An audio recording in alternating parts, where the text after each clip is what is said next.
Setiap butir sabdamu ada kebahagiaan. Salam dalam nama Tuhan kita, Yesus Kristus. Saudara-saudari yang terkasih dalam Tuhan. Hari ini gereja memperingati pesta Santo Bartolomeus, salah satu dari ke-12 murid Tuhan Yesus. Cerita-cerita tentang Rasul Bartolomeus dapat kita temukan dalam Injil-Injil sinoptik Matius, Markus, dan Lukas. Sedangkan penginjil Yohanes hanya mengangkat tentang seseorang yang bernama Nathanael, seorang sahabat karib dari Filipus.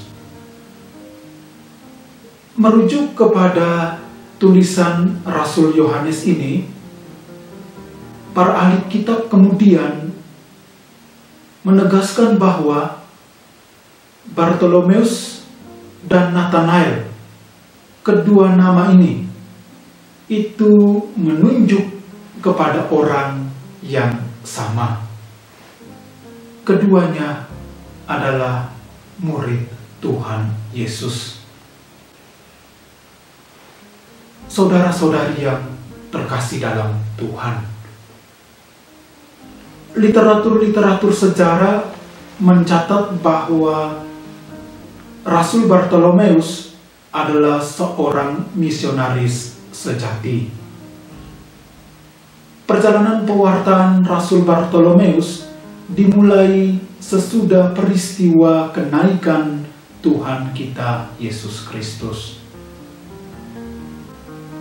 Berbagai tradisi menulis bahwa mula-mula Rasul Bartolomeus ini menuju ke daerah India.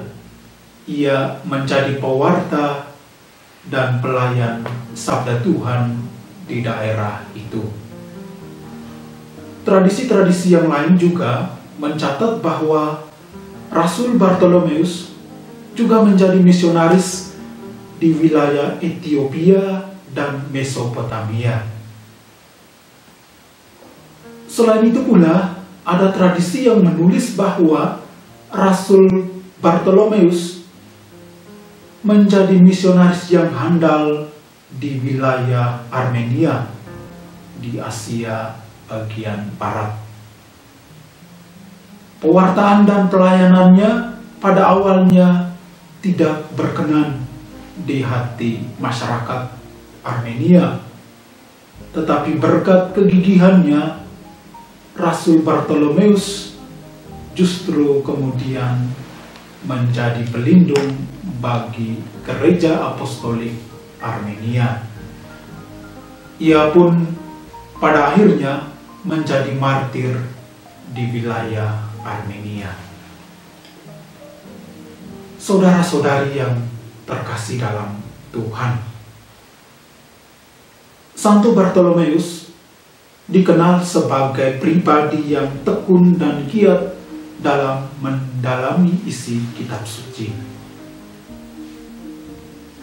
Penginjil Yohanes menggambarkan kepada kita bagaimana awal perjumpaan antara Nathanael atau Bartolomeus ini dengan Tuhan Yesus. Sikap awal Nathanael adalah ragu-ragu ketika berjumpa dengan Tuhan Yesus. Tuhan Yesus meneguhkannya. Tidak ada kepalsuan dalam dirinya. Ia adalah seorang Israel sejati. Saudara-saudari yang terkasih, pada peringatan pesta Rasul Bartolomeus ini, kita semua diajak untuk berkaca pada kepribadian Rasul Bartolomeus yang dengan tekun dan giat mendalami isi kitab suci, sehingga ia menjadi pewarta sabda Tuhan yang amat handal. Mari kita merenungkan dan mendalami kisah hidup Bartolomeus ini, sehingga teladan hidupnya sungguh meresapi hati kita dan mengobarkan api pelayanan di mana saja kita berada. Semoga teladan hidup Rasul Bartolomeus membakar api misionaris dalam diri kita, sehingga warta sabda Tuhan kita bawa ke tengah lingkungan hidup kita. Tuhan memberkati.